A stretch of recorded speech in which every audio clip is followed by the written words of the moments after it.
नमस्कार दोस्तों, कैसे हैं आप लोग। उम्मीद है आप सब ठीक होंगे। 24 अक्टूबर 2023 के इकोनॉमिक टाइम्स के एनालिसिस में आपका स्वागत है। चलिए स्टार्ट करते हैं। सबसे पहला news, Monday blues US bond yields top 5% square of Dalal street bulls.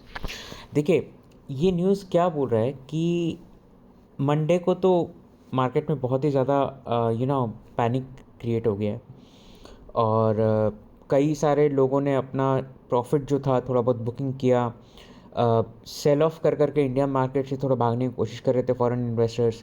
ये चीज़ क्यों हुआ, इतना सेल ऑफ क्यों हुआ, एंड स्पेशली मिड कैप और स्मॉल कैप में।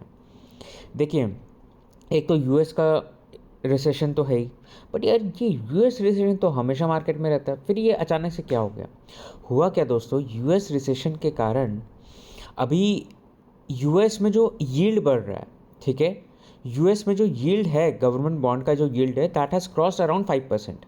ठीक है, अब government yield since it has crossed around 5%, तो आज के रेट में इतनी घिसी हुई मार्केट में अगर यूएस बॉन्ड जैसा अगर कोई मार्केट, यूएस ट्रेजरी बॉन्ड जैसा अगर मार्केट अगर आपको 5% रिटर्न देना, तो इन्वेस्टर्स भाग के जाएंगे उस मार्केट में। ट्रस्ट में, in these kind of market, investors do not trust the equity markets, they do not trust real estate markets, they do not trust alternative investments for that matter. They only trust the government bond and gold. ठीक है, तो आपने चीज़ देखा होगा कि जब से ये थोड़ा बहुत रिसेशन वगैरह का चीज़ आया है, तो गोल्ड भी अभी आने वाला मतलब जो पिछले एक साल में काफ़ी बढ़ा है, और मेरे एक्सपेक्टेशंस के हिसाब से गोल्ड अभी आने वाले टाइम में बढ़ेगा भी। ठीक है, क्योंकि जब भी रिसेशन हिट करते तब तक मार्केट मतलब जब भी रिसेशन हिट करते तब तक गोल्ड बढ़ता ही है। गोल्ड के बारे में मैं आपसे 2 मिनट बाद बात करूँगा। पहले यूएस बॉन्ड यील्ड। अब यूएस बॉन्ड यील्ड का हुआ क्या कि भाई, एक तो आपका यूएस बॉन्ड यील्ड बढ़ रहे हैं इसके कारण, उसके ऊपर से मिडिल ईस्ट में जो आपको पता है क्राइसिस तो चल ही रहा है, इसराइल हमास वगैरह का, तो उसके कारण क्या हो रहा है कि इतनी इंस्टेबिलिटी के कारण आपके क्रूड ऑयल की जो सप्लाई है ना, वो थोड़े बहुत कम हो सकते हैं। अब क्रूड ऑयल का सप्लाई अगर कम हुआ तो आपको भी पता है कि क्या रिपरकशंस हो सकता है, क्या कि भाई शॉर्टेज हुआ तो डिमांड मतलब demand will exceed supply, and obviously the prices are going to rise, and if the price for the crude oil rises, I think everything in the economy is going to be affected by it. There is no doubt about it, right? तो ये सब इसके कारण बहुत ज़्यादा cell of देखने को मिला। आप देख सकते हैं कि किस तरीके से स्मॉल कैप गिरा 3.9% के आसपास, मिड कैप गिरा आपका लगभग 2.7% के आसपास। और भी एक चीज़ आपको और एक फैक्टर बताता हूँ कि जो आपका जो आईटी कंपनीज़ है ना, उसने भी काफ़ी ख़राब अपना रिव्यू दिया है। देखिए, आईटी कंपनीज़ के शॉकिंगली आपके प्रॉफिटेबिलिटी तो बढ़ रही है, बट क्या हो रहा है, आईटी कंपनीज अपना ग्रोथ प्रोस्पेक्ट जो आने वाला टाइम में वो कम दिखा रहे हैं। क्यों? क्योंकि ऑब्वियसली यूएस रिसेशन है, तो फिर प्रॉफिटेबिलिटी कैसे बढ़ रही है, वो लोग कॉस्ट को कट डाउन कर रहे हैं। अगर आप देखोगे आईटी कंपनीज क्या कर रही है, एम्प्लॉयज़ को कम करके एग्जिस्टिंग एम्प्लॉयज़ को ज़्यादा काम दे रही है। ठीक है, इस कॉन्सेप्ट को एक नाम दिया गया है। आप बताओगे मुझे क्या नाम दिया गया है, जिसमें आप एक एम्प्लॉय से 10 तरीके के काम कराते हो instead of employing 10 other employees for that particular work. ठीक है, फिर उसके बाद ये लोग वर्क फ्रॉम होम वगैरह को थोड़ा स्ट्रीमलाइन कर रहे हैं, यानी कि ऑफिस से बुला रहे हैं ताकि प्रोडक्टिविटी एम्प्लॉयज़ की बढ़ी।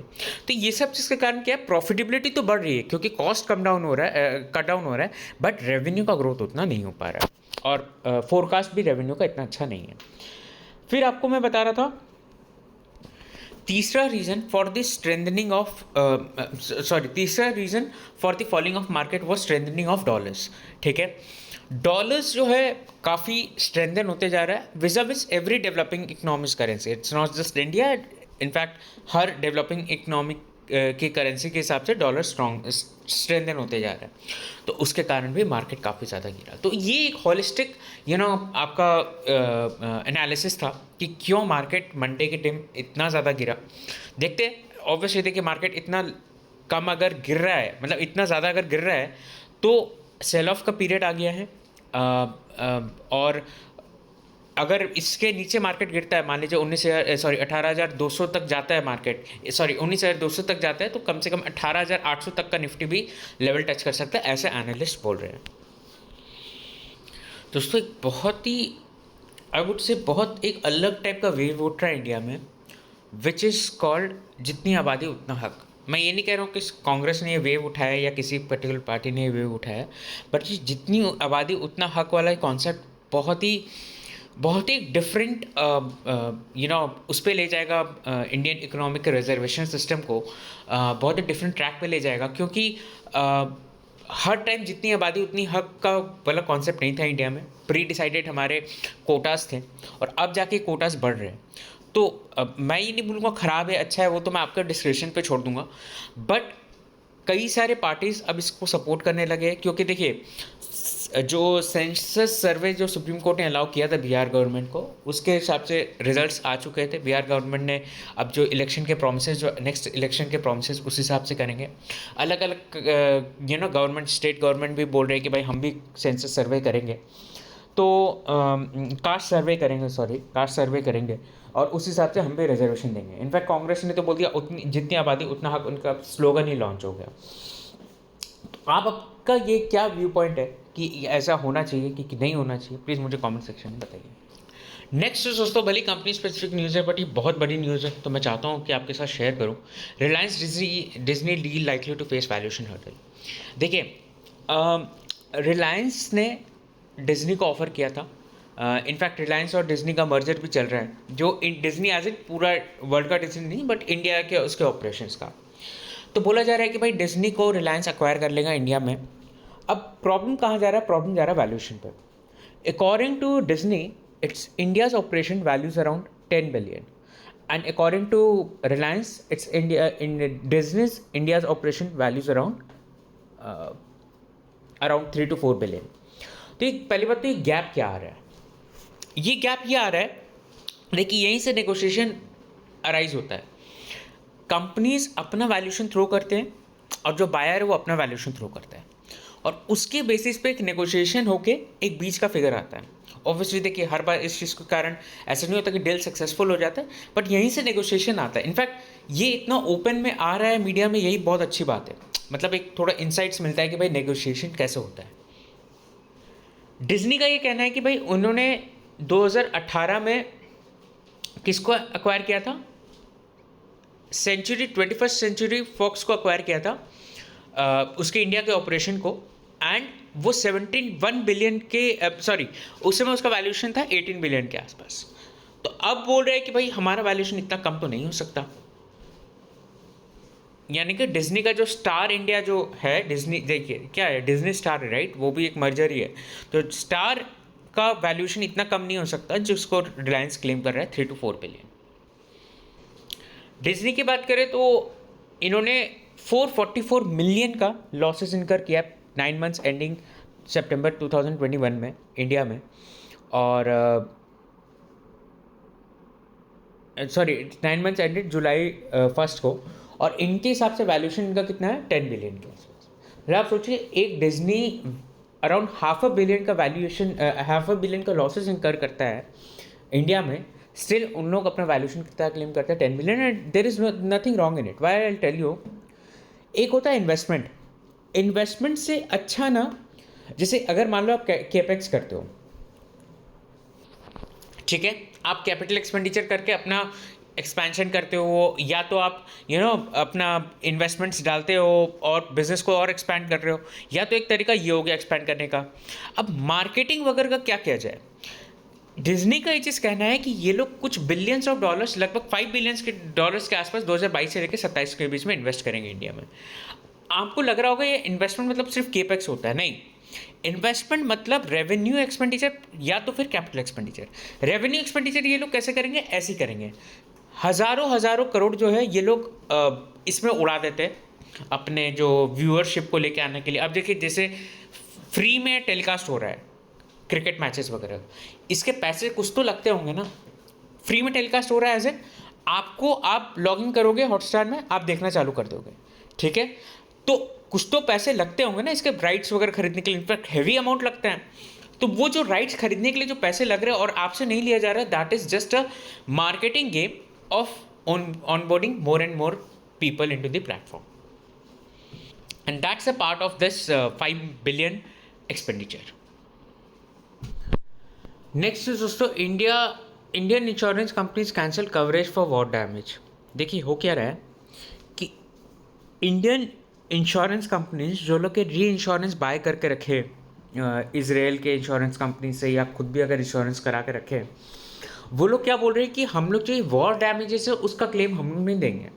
ठीक है, ऐसे तो आप कितना भी वॉर करा लो और उसके बाद में हम अगर डैमेज पे करते रहेंगे तो भाई हमें तो काफ़ी ज़्यादा लॉस हो जाएगा। इंश्योरेंस कंपनीज क्या करते हैं, एक बार में सपोज मान लो एक इंश्योरेंस कंपनी काफ़ी फेमस है, उसकी कैपेसिटी उसे अलाउ करती है कि भाई वो लगभग मान लो $10 million तक का इंश्योरेंस दे सकता है, बट उसका पब्लिसिटी इतना अच्छा है कि भाई उसके पास ही लोग आते हैं इंश्योरेंस लेने के लिए। यानी कि मान लीजिए 40 मिलियन के आसपास जो है लोग आ गए उसके पास इंश्योरेंस लेने के लिए, 10 मिलियन को तो उसने दे दिया, बाकी जो 30 मिलियन का जो अमाउंट है उसको वो क्या करेगा, वो किसी और को मतलब वो खुद इंश्योरेंस बेच देगा और अपना इंश्योरेंस किसी और से करा लेगा। तो दैट्स द प्रोसेस ऑफ री इंश्योरेंस। तो जो बैंक्स इंडिया में जो री इंश्योरेंस करके बैठे हैं ये सब इसराइल और उधर के एसेट्स का, तो इसीलिए वो लोग ये कह रहे हैं कि भाई हम वॉर डैमेजेस क्लेम नहीं कर सकते। ठीक है, इससे बहुत ज़्यादा इम्पैक्ट नहीं पड़ेगा, इम्पैक्ट ज़्यादा पड़ेगा मरीन के बिजनेसेस पे, क्योंकि अगर मरीन का अगर आप री इंश्योरेंस नहीं दोगे तो काफ़ी ज़्यादा लॉसेस हो सकते हैं। ऐसे तो देखिए बिल्डिंग वगैरह के भी लॉसेस होंगे, बट ज़्यादातर आपके मरीन वगैरह के लॉसेस, जो कि शिपमेंट्स वगैरह के लॉसेस अगर आप नहीं क्लेम करने दोगे तो ये ज़्यादा लॉस हो सकता है। नेक्स्ट न्यूज़ दोस्तों, RBI likely to have rolled over a part of 5 billion forex swap to boost liquidity। देखिए क्या ये मैकेनिज्म आपको अच्छे से समझाता हूँ। RBI जो रहता है ना, जो हमारा सेंट्रल बैंक है, वो क्या करता है कि जब भी सिस्टम में लिक्विडिटी ज़्यादा या कम हो तो वो हमेशा ऐसा नहीं करता है कि भाई इंटरेस्ट रेट बढ़ा दो, मार्जिन कम कर दो, इस टाइप का नहीं। अलग अलग तरीके के इंस्ट्रूमेंट्स लेके आता है RBI। ठीक है, जैसे कि कभी कभी इंक्रीमेंटल CRR बढ़ा दिया। ठीक है, कभी RBI क्या करता है, एक स्वैप एंटर करता है। स्वैप क्या एंटर करता है, RBI बाय सेल का स्वैप एंटर करता है, यानी कि RBI आज के रेट में डॉलर्स बेच देगा बैंक्स को। ठीक है, और एक साल बाद के लिए उसी को बाय कर लेगा। जैसे अभी क्या किया RBI ने, जब अप्रैल 2022 में काफ़ी ज़्यादा लिक्विडिटी था पम्प्ड इन सिस्टम में, क्योंकि RBI ने देखिए मार्केट में गवर्नमेंट ने बहुत पैसा डाला था कोविड के टाइम में। RBI को लगा अप्रैल 22 में चलिए थोड़ा इन्फ्लेशन वगैरह कंट्रोल करने का टाइम आ गया है, नहीं तो अगर नहीं करेंगे तो तब की बात कह रहा हूँ जब इंटरेस्ट रेट इन्फ्लेशन अपना ऊपर भी नहीं गया था, तब से RBI सोचना चालू कर दिया था कि नहीं चलो ठीक है अप्रैल 2022 आ गया, हमें थोड़ा सा इन्फ्लेशन कंट्रोल करना है करके। तो RBI क्या किया, डॉलर्स को सेल कर दिया, रुपये को अपने पास घुसा लिया और बैंक्स को डॉलर्स पकड़ा दिया। ठीक है, कि भाई ये हमारा रिजर्व्स का पैसा है, तुम रखो अभी थोड़े दिन के लिए, जब हमें लगेगा कि लिक्विडिटी थोड़ा कंट्रोल हो गया है तो हम थोड़ा सा पैसा वापस से सिस्टम में लेके आ जाएंगे। अब हुआ क्या देखिए, RBI को उस समय जब RBI ने सेल किया तो अक्टूबर 2023 का बाई डेट डाल दिया, यानी कि कल के डेट में RBI को क्या करना चाहिए था, सारे के सारे डॉलर्स को वापस से बेचना चाहिए था बैंक्स को, सारे के सारे डॉलर्स को वापस से खरीदना चाहिए था बैंक्स से और रुपये को वापस लौटा देता। कितने करोड़ का, लगभग 40,000 करोड़ के आसपास का। यानी कि अगर RBI ये काम करता तो 40,000 करोड़ का लिक्विडिटी पंप इन हो जाता सिस्टम में।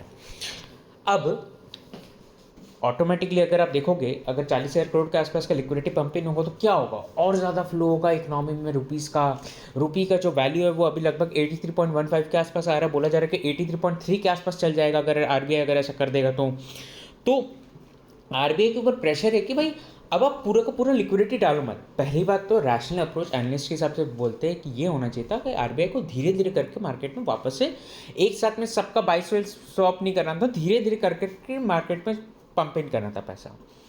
RBI क्या कर रहा है, बोला कि ठीक है ये बात तो आप एकदम ठीक बोल रहे हो कि हमें धीरे धीरे करना चाहिए था। RBI ने क्या किया, जो 40,000 करोड़ का जो स्वैप, यानी कि जो RBI बैंक्स को पैसा देता और उनसे वापस से डॉलर्स खरीद लेता, RBI ये करेगा कि चलो ठीक है हम 50% ऑफ द स्वैप को वापस से हम कैरी फॉरवर्ड कर लेंगे। यानी कि अभी तो मैं 40,000 करोड़ के आसपास का वो ले लूँगा डॉलर्स, और आपको 40,000 करोड़ के आसपास दे दूंगा। उसी कॉन्ट्रैक्ट में मैं एक और कॉन्ट्रैक्ट करूंगा कि भाई मैं आपको 20,000 करोड़ का वापस से जो है डॉलर्स बेचूंगा, रुपये अपने पास रख लूँगा और फिर ये वापस से 1.5 साल बाद में आपको बेच दूंगा, मतलब दे दूंगा रुपी और आप मेरे को डॉलर्स दे देना, ठीक है। वापस से सेल बाय स्वैप में एंटर करेगा। आई होप आपको इस सेल बाय सेल समझ में आया। सबसे पहले आरबीआई ने लिक्विडिटी खींचने के लिए क्या पैसा लिया, माने यानी कि लिक्विडिटी को कम करने के लिए क्या पैसा लिया, क्या स्ट्रैटेजी लिया, वो किया सेल बाय स्वैप, यानी कि selling dollars in the market and buying rupee. तो बाइंग रुपी से क्या हुआ, रुपी थोड़ा स्ट्रेंथन हुआ, डॉलर्स को आप तुरंत सेल करोगे 5 बिलियन तक का डॉलर्स को, तो आपको ऑब्वियसली मार्केट में इतने सारे डॉलर्स आएंगे, तो क्या होगा, थोड़ा डॉलर्स के प्राइस कम होंगे, ठीक है। अभी 1.5 साल बाद वापस से अब इसको तोड़ने का टाइम आ गया था, तोड़ने का टाइम आ गया, तो अब आरबीआई क्या करेगा, buy sell swap. Buy sell swap मतलब क्या करेगा, आरबीआई जो डॉलर्स इनको बेचा था आज के रेट में वापस से बाय कर लेगा वो, ठीक है, और बैंक्स को कैश पकड़ा देगा। लेकिन अगर बैंक्स को वापस से कैश पकड़ा दिया तो लिक्विडिटी बहुत ज़्यादा पंप इन हो जाएगा, तो आरबीआई क्या करेगा, वापस से थोड़ा डॉलर्स को, यानी 50% के आसपास का डॉलर्स को वो रोल फॉरवर्ड कर लेगा। आई होप आपको मैकेनिज्म पूरा समझ में आएगा दोस्तों। काफ़ी डिफिकल्ट होता है दोस्तों, आपको हो सकता हो अगर मैं समझा रहा हूँ तो आपको थोड़ा सिंपल लग रहा होगा, बट ये समझ के समझाना एंड देन इसको कंसाइज करके आपको बताना, इट टेक्स टाइम। तो अगर पसंद आ रहा होगा तो ज़रूर वीडियो को लाइक करिए, शेयर करिए और सब्सक्राइब करिए चैनल। अपने दोस्तों के साथ भी दोस्तों को भी रिकमेंड करिए चैनल। आई होप आपको ये एनालिसिस आपको समझ में आ रहा होगा, पसंद आ रहा होगा। So that's it from my side दोस्तों, have a nice day and happy Dussehra to all of you.